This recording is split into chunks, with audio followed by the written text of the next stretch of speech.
You know why people do what they do? The people who go after their stuff, what makes it worth it?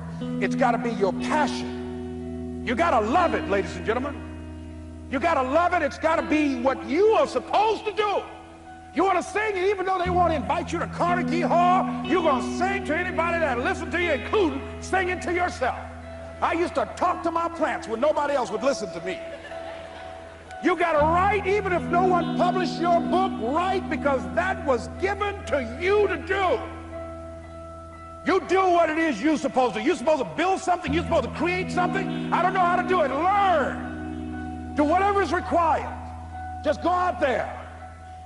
It's possible you can get what you want. It's necessary. If you want it, you got to go into action. You got to be willing to experiment. You got to be willing to fail and to succeed. You got to be willing to form and develop new relationships. It's you. It's on you. You got to make that happen. Nobody's going to bring it to you on a silver platter and say, here's your dream manifested. No, it's hard. Yes, it's hard. It's difficult. Yes, right. And it's worth it.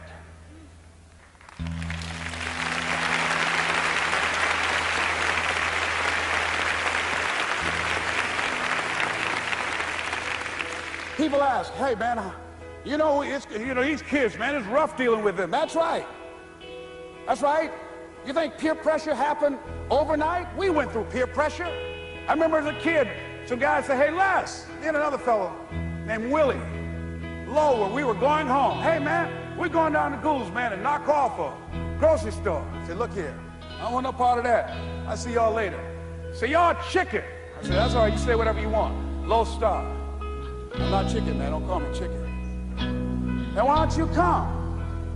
We didn't even ask you to come into place, man. All you do is just drive the car. That's all. I don't know how to drive that good. Well, we're trying to get Les to come. He's chicken. Hey, I'm not driving nothing, all right? Willie, don't care about what they say, man. Leave him alone. You want to go do it? You find somebody else to drive, or you drive yourself. Come on, Willie, man. Pull him. He stopped. I ain't chicken. All I got to do is drive? Yeah. I said, Willie, that sounds simple, man. Don't go, man. He went. And the next day we read the newspaper where when they robbed the store, when they came out running to a car, the merchant, the man who owned the store, came out just shooting wildly, and he hit the driver in the head. So peer pressure didn't just start in the 90s or the 80s. It's difficult and it's challenging for kids right now. And it's going to take some easy, simple methods to help bring them out of this madness, this insanity. No. Is it hard? Yes. Let's look at what we've been doing. What has worked? What has not worked? Let's look at where we want to go. What is it that we want to produce? What is it that we want to create for our young people? And as we think about that, start experimenting with different methods and techniques to create and to produce that. And begin to believe that it's possible. Through our commitment, through our vision, through our determination, our relentlessness, because of our belief, it's possible that we can reduce the teenage homicide rate, the teenage pregnancy rate, the dropout rate, that it's possible, looking at what kind of world are they going to be in. As we look at the global economy, that as we begin to use our collective will and genius and resources, it's possible that we can create an educational system that not only will test their minds with information and facts and figures, but will teach them how to think and be creative. And what does it mean to be a human being and to value human life? And how do you make relationships work? How do you bounce back from adversity? It's possible that we can give them a curriculum that will give their lives a sense of purpose and direction and meaning, and teach them how to begin to know and operate on a higher level of being, where they become assets to our society rather than liabilities. What if we leave here with that kind of consciousness that it's possible, as opposed to saying we have to write this generation off, that it's possible that we were born for such a time as this and that, that maybe someone here has the idea or the method or some plan of action or an approach that can resolve many of the problems that we're facing with young people today.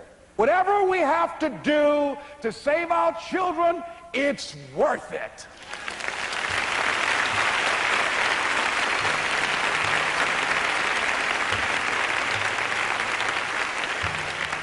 So that brings me to the final step, that it's necessary for us to begin to look at the future and know that it's possible that we can have our dream. Yes, it is.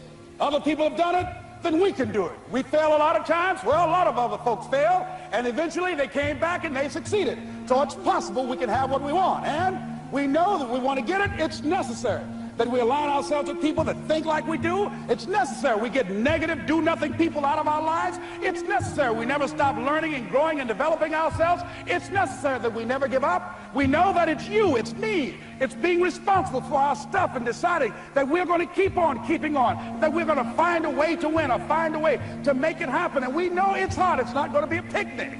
Yes, it's hard. It's hard. And we will do it hard. And once we do it hard and we go through it, we realize it was worth it. And once you discover it was worth it, it is done.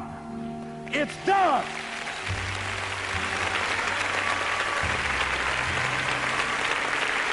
It's done, ladies and gentlemen, before it happens. Well, here's what I'm suggesting to you. That when you're working, you have a wall to break through. Let's say a friend of mine he runs a marathon, and he says, when he's running the 26-mile marathon, he said, let's say that hypothetically, that 18th mile is the wall. He said, Les, when you get there and you're running, he says, everything in you is telling you to stop, to give up. Every muscle is aching, and you're saying to yourself, I can't do it. I can't do it. And you just keep on, and you keep on, and you keep on. It seems like you're moving at slow motion. And then eventually when you break through that 18-mile wall, then you know it's like done and you're on automatic and you glide on in. And you know it's there. You know you're going to get to the finish line. And we've all had experiences where we were working on something and we knew it was possible.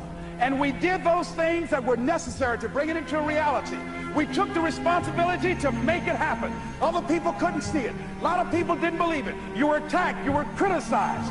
People were opposing you, but you kept on doing it. It was hard. It was rough. It was difficult. But to you, it was worth it. And eventually you got to a level you know, can nothing stop me now. I'm on the move. I'm on the move.